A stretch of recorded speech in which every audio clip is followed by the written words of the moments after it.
Mega Pidgeot, no guard hurricane, it literally cannot miss. So why is it asleep while Vivillon is at +2 behind a substitute? I feel like there's been a misunderstanding who's the threat here. 666 subscribers and my opponent brought Vivillon. I feel like you already knew what was going to happen. This thing is really going to bug me, but first he's going to be leading off with his Cleavor, and I'm going to lead off with Mudsdale. I don't really care about anything this thing can do. It could set up maybe some Tailwind, some Stealth Rock. Speaking of, smashing me with a Stone Axe. Listen to that smashing music track in the background. He does get up the rocks right off the bat, as I'm just going to go ahead and knock this thing out with one single heavy slam. What can I say? My horse is amazing. I can't say the rest of that, but if you know, you know. Anyway, so he goes out of Vivillon, and I'm thinking, okay, in the back of my mind, I'm not too worried about it. I have Uproar on my Pidgeot, but remember, ladies and gentlemen, in these two competitions, both the May Challenge and this one, the particular Mega Pidgeot that I brought was actually modest max speed, and after one single Quiver Dance, this bug is faster than a max speed Mega Pidgeot, especially modest. Maybe timid. I'll leave the calcs down below in the description, and we can talk about it together in the comments section. But this thing is terrifying. Terrifying, terrifying, terrifying. The spawn of the devil, 666. I knew something bad was going to happen when I had 666 subscribers. It's like a bad omen, right? So I'm just kind of thinking in the back of my mind, okay, oh my god, I gotta outspeed this thing and go for an Uproar. Because I don't know how much it's going to do. After a Quiver Dance, he's got a special defense, but it's of a Vivillon. It is the defenses of a small paperweight. Anyways, we're going to go ahead and get put to sleep, and no Uproar. Why is it that Uproar does not work through sleep kind of like Snore? Because you're causing an uproar, right? So I feel like the move would go through sleep. Let me know in the comment section down below what you guys think about it. I know it's not that powerful a move, and you might even be asking, Ark, why Uproar? So originally, and I have had some matches with Hyper Beam, and Hyper Beam was fantastic because Hyper Beam did a lot of damage, especially with Modest. Now, King Gambit can take this Hurricane pretty well, and Sucker Punch does break the substitute predicting it to attack, but the thing is, he can just put me back to sleep, and that is very, very unfortunate. But as I was saying, Uproar basically works like a smaller version of Hyper Beam in the way of like the damage. It still does really good damage with stab and goes through things like Yawn, which has been prevalent. My opponent has a lot of potential megas right now. Meganium, Delphox, and Garchomp even. He does lead off with the Delphox. I'm pretty sure this thing is going to be his mega. What's such a beautiful mega? Looks like a beautiful, like Harry Potter witch thing kind of going on. Speaking of beautiful, there's a beautiful remix of Lucamine in the background. Alright, so he's going to go ahead and Mega Evolve turn 1, and I was like, we have changed our rock moves several times in these two competitions we've played in. This time we're running Rock Tomb, which unfortunately we missed, which would have made Mega Pidgeot's life a little bit easier in dealing with this thing.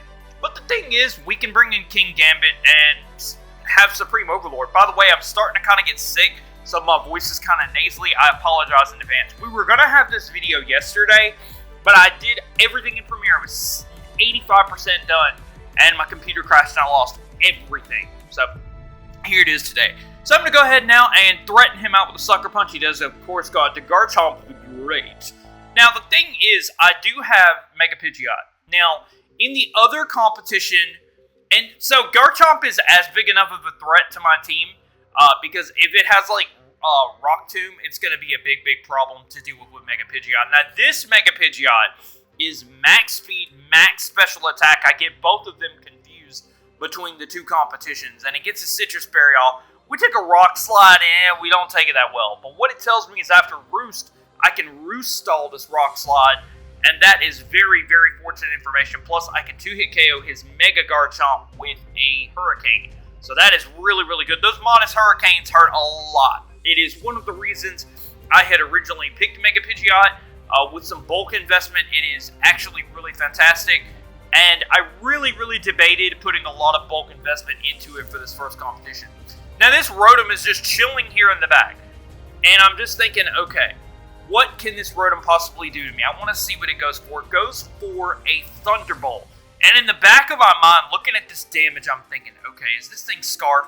This thing is Scarf. I almost know that it's Scarf because he swaps out right here, goes back out to Garchomp, takes a Supreme Overlord Kowtow Cleave down to 1.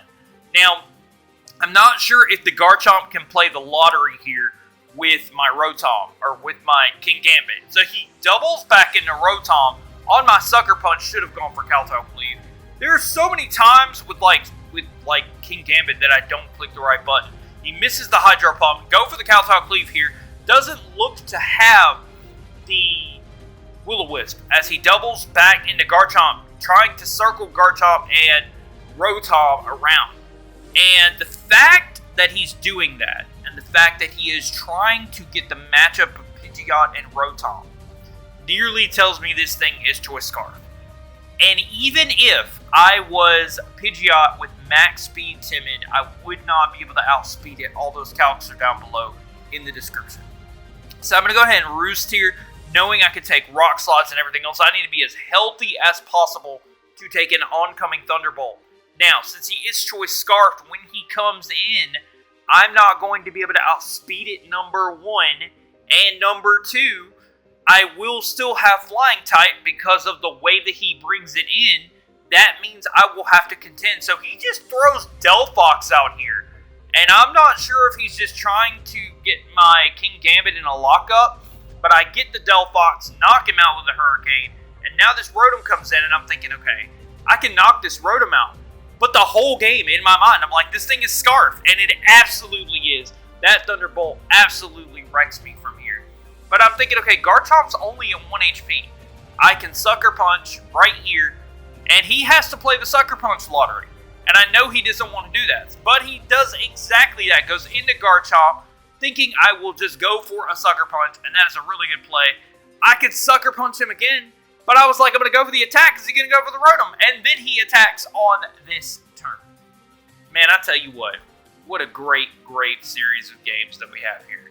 Thank you guys for watching. See you sooner than you think. Alright, that was a short battle, but I tell you what, Vivillon definitely is the spawn of the devil. But we've got some really cool news and things to go over here at the end of the video. First off, probably the most important ever is that mobile launch of PokemonChampions is June 17th. And my boy Mega Pidgeot X, my mascot, my favorite Pokemon of all time, is being going to be released alongside it as a special celebration launch event, so be extra excited for that because you already know we're going to be using that Pokemon on release day. The second thing I want to talk about is my artist.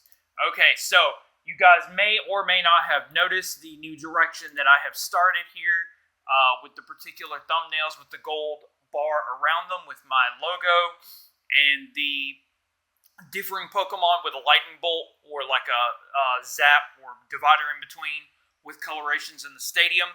That is the direction of Artsy Gremlin, aka my artist. You can find her Instagram right here. She has done a lot of different pieces. She even posted the Como Polytoad for us so she could also get some input because she was super, super proud of it. And I have a very special surprise. I'm going to actually share with you the upcoming thumbnails, number 1 for this video and also the one for the next video.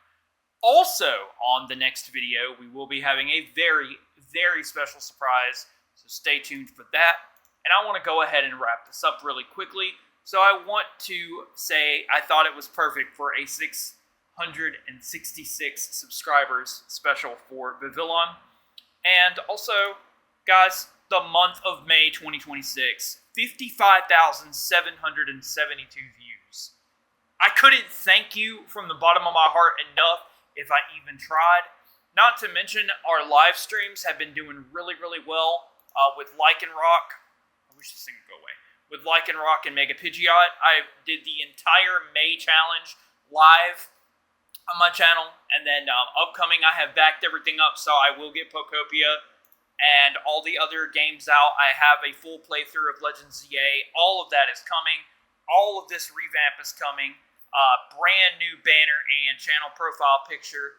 Perfectly celebratory in time for Raichu Mega X. Thank you guys so much for watching, and here's that special preview and the end of the video.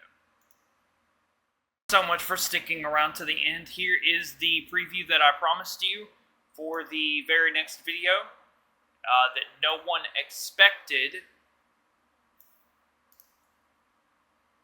Runerigus to do this to Mudsdale. This will be one of the most special videos on the channel, and it's going to bring apart one of the other things that my artist has worked on in the background. I look forward to bringing this video to you and all the other ones attached to it, and I'll see you sooner than you think.